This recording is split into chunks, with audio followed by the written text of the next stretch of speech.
Beragam mitos mengenai Alas Purwo juga berkembang.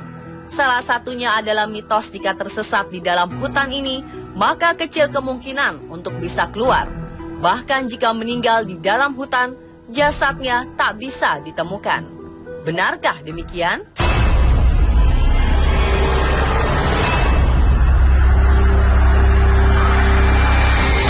Jika dijawab secara rasional, hal ini mungkin saja terjadi. Karena Alas Purwo adalah sebuah hutan dengan tipe hutan hujan dataran rendah. Jika berada di dataran rendah, maka daerah sekitar akan terlihat sama, sulit membedakan arah. Begitu pula dengan Alas Purwo. Di dalam Alas Purwo akan ditemui banyak daerah yang hampir sama dari arah mana saja. Belum lagi vegetasi yang rapat dan tumbuhan yang berjenis sama di sekitarnya.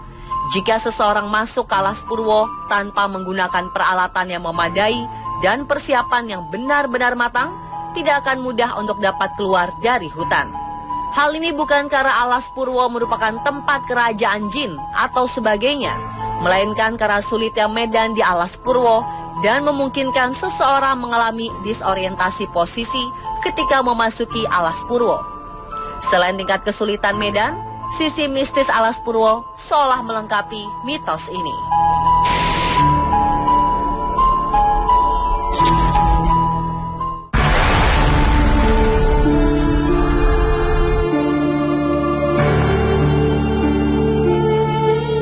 Selain Alas Purwo dan beragam keindahan alamnya, Banyuwangi juga sempat dikenal dengan sebutan Kota Santet. Bahkan pada 1998 lalu, sempat terjadi peristiwa berdarah terhadap orang-orang yang diduga melakukan praktik ilmu hitam, santet, atau tenung.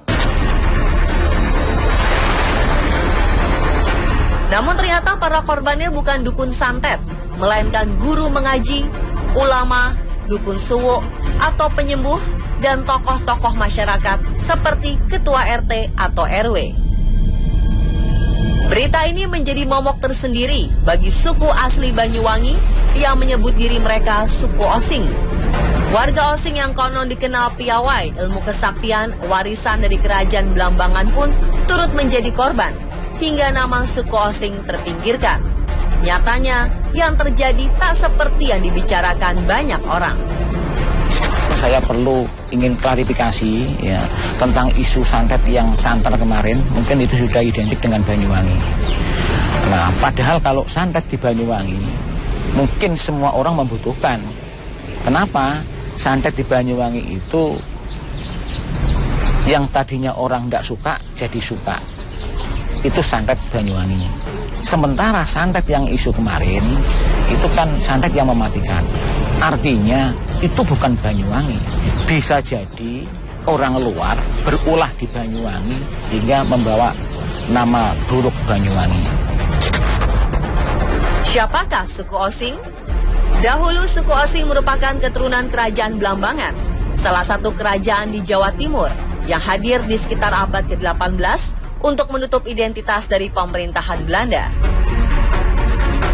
Setelah terjadi perang Puputan Bayu, masyarakat Osing yang dulunya itu orang Blambangan itu tinggal beberapa ratus orang, dan itu hidup berpencar satu sama lain, saling menyembunyikan diri dari ancaman Belanda waktu itu.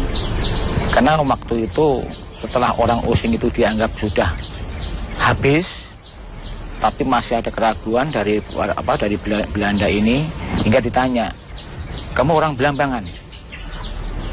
Osing itu tidak. Jadi untuk menyelamatkan diri, untuk menutup identitas. Suku Osing juga memiliki bahasa sendiri yang disebut bahasa Osing. Hingga kini, suku Osing yang tinggal di desa Kemiren masih melestarikan dan menjalankan ritual-ritual turun-temurun seperti tumpeng sewu, tradisi mepe kasur, serta pecel itik. Berbicara mengenai santet, menurut masyarakat Banyuwangi, santet merupakan ilmu pemikat, sedangkan yang berhubungan dengan menyakiti orang lain disebut sebagai sihir. Sisa-sisa kesaktian orang-orang Blambangan saat ini masih bisa dilihat dan terkenal dengan tradisi mantra osing. Mantra menurut mereka adalah doa sakral kesukuan yang mengandung magis dan berkekuatan gaib. Di antara mantra yang sering dipakai adalah sabuk mangir dan jaran goyang. Kedua mantra ini masing-masing memiliki kekuatan magis berlainan. Sabuk mangir merupakan mantra yang ada pada praktiknya digunakan untuk pemikat atau mendapatkan jodoh secara halus. Sedangkan jaran goyang merupakan mantra yang digunakan untuk memikat secara kasar.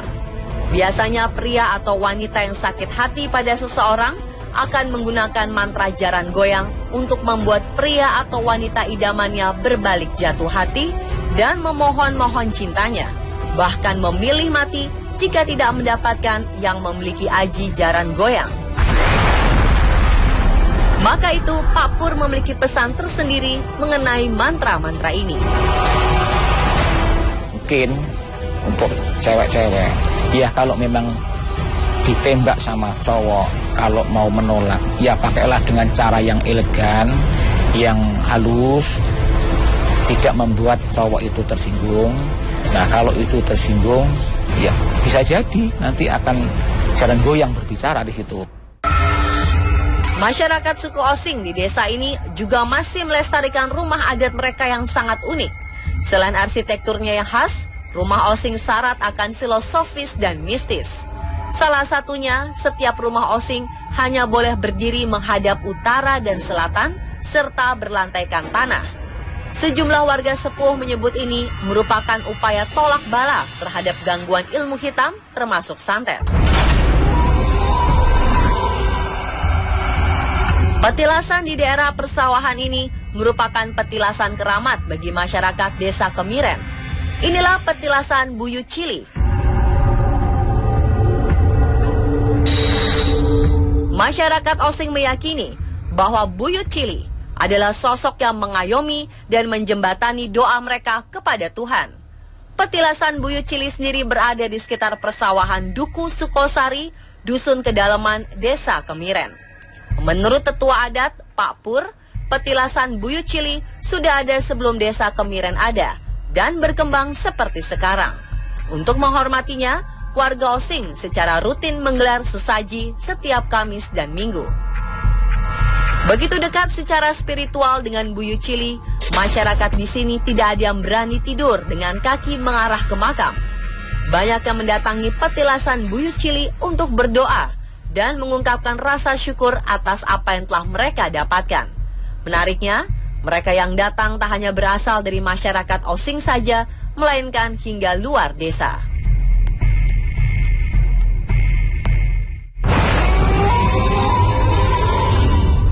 Banyuwangi juga memiliki tempat sakral lain yang cukup terkenal. Ya, Watu Dodol. Masyarakat Osing khususnya yang tinggal di desa Boyolangu memiliki keterkaitan erat dengan Watu Dodol. Di mana setiap tanggal 10 setelah Idul Fitri, warga datang ke Watu Dodol untuk melakukan ritual berdoa dan makan bersama. Mereka pun menaiki andong yang disebut dengan tradisi putar kayun. Karena letaknya berada di sekitar jalan raya, pada zaman dahulu banyak upaya untuk memindahkan batu besar ini. Hasilnya nihil alias tak berhasil. Ada yang mengatakan di zaman kependudukan Jepang, sebuah kapal pernah berusaha memindahkan Watu Dodol ini. Namun yang terjadi, kapal tersebut justru karam tanpa berhasil menggeser Watu Dodol.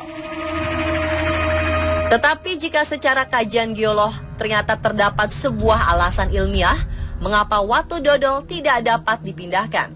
Menurut Pak Aikanu, seorang pemerhati budaya, Watu Dodol merupakan batu beku yang di dalamnya mengandung besi. Tapi dari kajian geolog yang saya ajak ke sana, memang batu itu termasuk batuan beku yang obsidian. Obsidian itu ciri-cirinya adalah batuan keras yang di dalamnya ada kandungan-kandungan besi. Jadi struktur batuan yang ada di Watu Dodol itu nampaknya seperti itu. Mengapa kuat? Itu. Beliau juga memiliki pesan tersendiri untuk tetap menjaga batu yang berada di jalan penghubung Jawa dan Bali. Ya, apapun yang dilakukan oleh masyarakat kalau itu untuk konservasi, apakah itu memelihara batunya itu sendiri, memelihara sumbernya, karena mau nggak mau itu ada jalan utama. Kalau itu sampai rusak, maka jalan utamanya akan dipindah kemana? Intinya seperti itu ya. Mari kita pelihara bareng-bareng karena itu jalan utama yang menghubungkan antara Jawa dengan Bali. Dan pemirsa, itulah akhir dari cerita misteri series penelusuran tim on the spot di Banyuwangi.